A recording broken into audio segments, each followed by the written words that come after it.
श्रीमत्स्वभु रामादि द्वादशाचार्य वृंद की, नित्य निकुंजवासी श्रीमद जगत गुरु श्री श्री जी महाराज की, वर्तमान पूज्य श्री श्री जी महाराज की, पूज्य बाबा महाराज की, श्री वृंदावन धाम की, श्री राधा राधा नाम की। जय जय श्री राधे।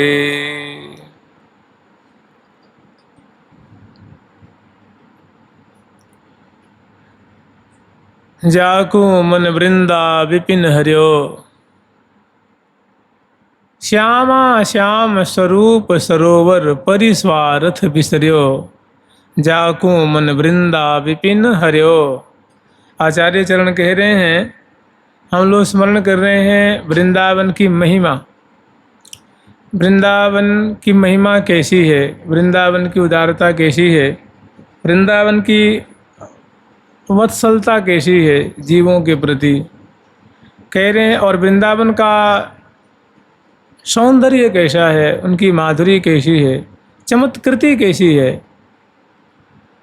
तो आचार्य चरण कह रहे हैं कि जाको मन वृंदा विपिन हरियो, कि वह साधक, वह कृपा पात्र साधक, वह भक्त, वह वैष्णव संत जन जिनके चित्त को श्री धाम वृंदावन धाम ने अपना स्वरूप दिखा करके अपनी अवनी की शोभा, प्रिया प्रीतम की माधुरी, लता पतान की शोभा, कुंजों की शोभा, सुंदर जमुना पुलिन की शोभा, जमुना तट की शोभा, या सुंदर कलकल निनाद से प्रवाहित श्री जमुना जी की शोभा को दर्शन करा करके सुंदर महलों की शोभा है, मार्गों की शोभा है, खग मृग पशु पंछी अवनी आकाश की शोभा को, और सब शोभा की शोभा है प्रियालाल श्यामा श्याम। इनकी नेक सी शोभा दर्शन करा करके जिन्होंने संतों के भक्तों के चित्त वित्त को चुरा लिया, उनके मन को हरण कर लिया है। जाको मन वृंदा विपिन हरियो, तो जिसका चित्त हरण हो जाता है, जिसका चित्त रूप वित्त लुट जाता है, उसकी क्या दशा होती है।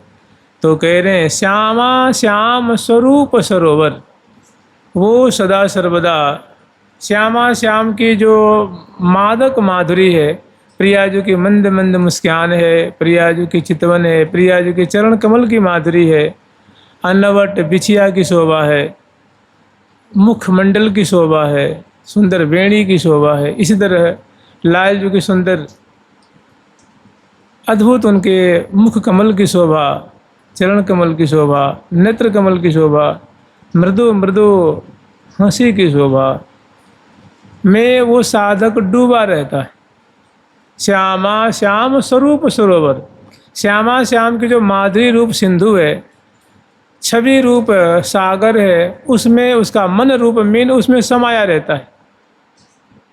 अभी हम लोग ऐसे ही श्री कृष्ण चैतन्य महाप्रभु जी के प्रिय पार्षद श्री प्रबोधानंद जी महाराज जी का हम लोग थोड़ा चरित्र स्मरण करेंगे। जानते हैं क्यों? क्योंकि वृंदावन महिमामृतम की रचना उन्होंने की है, तो थोड़ा उनका अद्भुत चरित्र, बड़ा सुंदर उनका चरित्र है। श्री कृष्ण चैतन्य महाप्रभु के प्रति उनका पहले कैसा भाव रहा है, जब उनके चमत्कार सुने हैं तो कैसे उनका भाव थोड़ा सा बदला है, और जब श्री कृष्ण चैतन्य महाप्रभु का दर्शन किया है तो कैसे एकदम भाव विह्वल हो जाते हैं। और जब श्री कृष्ण चैतन्य महाप्रभु से प्रश्न उत्तर होता है तो इतना सुंदर, कहते हैं मितम च सारम बचो ही बाग्मिता, किसी वस्तु को इतना विस्तार कर देना कि वो समझ में ना आवे, वस्तु ही गायब हो जाए। किसी वस्तु को इतना संक्षिप्त कर दो कि वो समझ में ना आवे। मैंने किसी चीज़ का ज़्यादा विस्तार कर देने पे वस्तु जो जिस पे चर्चा हो रही थी वही गुम हो जाती है, गायब हो जाती है। और किसी वस्तु की इतनी संक्षिप्त चर्चा करो कि वो समझ में ना आवे। तो दोनों को छोड़ करके जो मध्य का मार्ग होता है, जो बड़ी मैंने साधारण ढंग से सरल भाषा में अगर किसी निगूढ़ वस्तु को विद्वत जन, महज पुरुष जन समझा देते हैं तो वो साधक को झट समझ में आ जाती। तो जब श्री कृष्ण चैतन्य महाप्रभु जी जो निगूढ़ विषय को बहुत सरलतम ढंग से